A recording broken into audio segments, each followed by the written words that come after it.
ప్రసంగి గ్రంథము 4వ అధ్యాయము 9వ వచనం నుండి 12వ వచనం వరకు.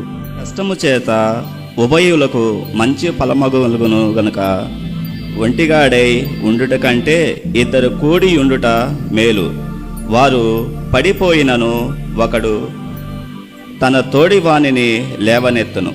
అయితే ఒంటరిగాడు పడిపోయిన ఎడల వానికి శ్రమయే కలుగును, వాని లేవనెత్తువాడు లేక పోవును.